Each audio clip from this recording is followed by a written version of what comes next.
Bismillahirrahmanirrahim. Dakwah kajian sunnah, bersama-sama kita mencerahkan umat.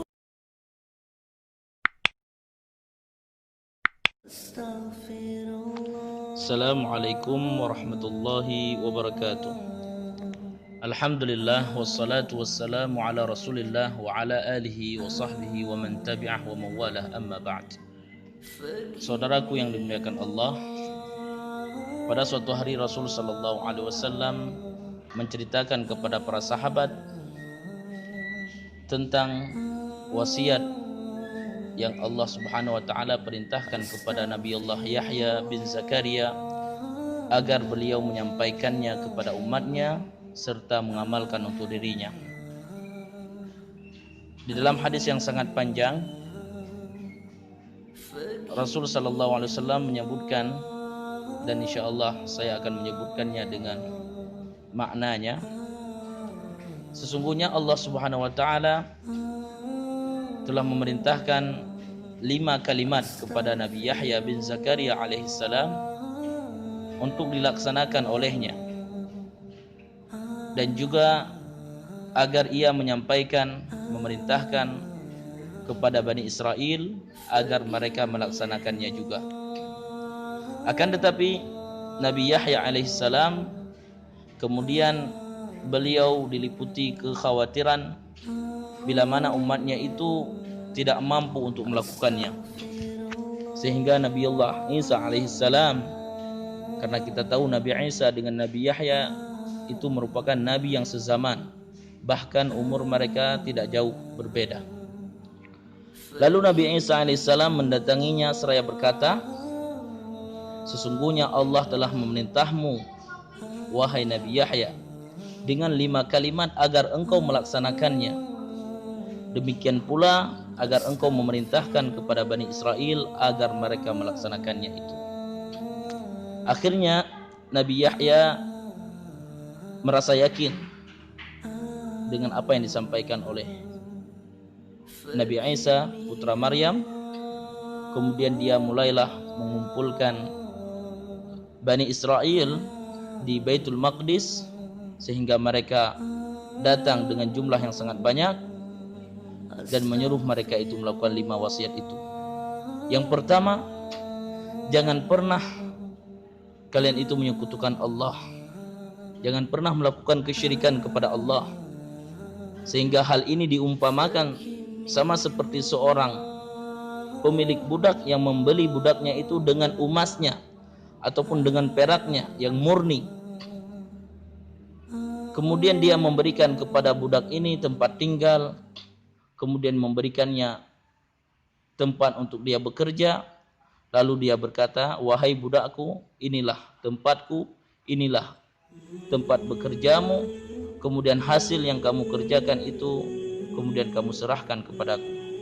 Namun budak itu justru bekerja untuk orang lain. Justru dia itu bekerja kemudian memberikan hasil kerjanya itu kepada orang lain, sehingga Rasulullah mengatakan, siapakah ada di antara kita yang rela, yang ridha melihat perilaku ataupun perlakuan budaknya itu ketika dia melakukan sebuah amalan, ketika dia melakukan sebuah pekerjaan, lalu hasilnya dia berikan kepada orang lain. Inilah umpama orang-orang yang melakukan kesyirikan. Kemudian yang kedua, agar mereka itu senantiasa melakukan salat, kemudian tidak pernah, agar mereka itu jangan menoleh, jangan melihat ke tempat lain ketika mereka itu melakukan salat.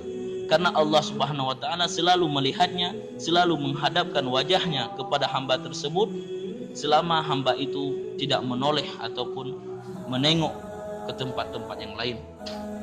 Kemudian yang ketiga, yaitu dianjurkan kepada umatnya Bani Israel, umatnya Nabi Yahya yaitu Bani Israel, agar mereka itu berpuasa. Sehingga hal ini diumpamakan sebagai seorang yang sedang berada di tengah kerumunan manusia. Orang itu membawa kantung, membawa minyak kasturi yang harum semerbak, yang wanginya sangat harum, sehingga segenap manusia ingin menciumnya. Sehingga kata Rasul, bau mulut orang yang berpuasa terhadap penduduk langit itu lebih wangi daripada minyak kasturi. Kemudian yang keempat, agar mereka itu sangat diperintahkan untuk banyak bersedekah. Hal itu dimisalkan sebagai seorang yang sedang menembus kebebasan dirinya dari musuh yang hendak membunuhnya. Maka dia itu menebuskan dirinya daripada musuh, baik dengan jumlah harta yang sedikit ataupun yang banyak. Kemudian yang kelima, kaum muslimin hendaklah memperbanyak zikir, mengingat Allah. Hal itu diumpamakan seperti seorang yang sedang diburu oleh musuh, lantas ia itu bersembunyi dan berlindung di suatu benteng. Adapun musuh yang dimaksud adalah setan, itulah setan ataupun iblis yang selalu menggoda anak Adam. Sementara benteng adalah perlindungan dari Allah, yaitu dengan cara berzikir. Oleh sebab itu, saudaraku yang dimuliakan Allah, ulama kita Syekhul Islam Ibnu Qayyim, beliau memberikan komentar yang sangat baik mengenai tentang hadis ini, sehingga beliau berkata, hadis ini mempunyai makna ataupun kandungan hikmah yang luar biasa besarnya. Maka oleh sebab itu seyogyanya bagi setiap kaum muslimin agar dia itu menghafalkannya dan merenunginya dengan baik, serta gemar untuk melaksanakan dan mengamalkannya. Barakallahu fiikum.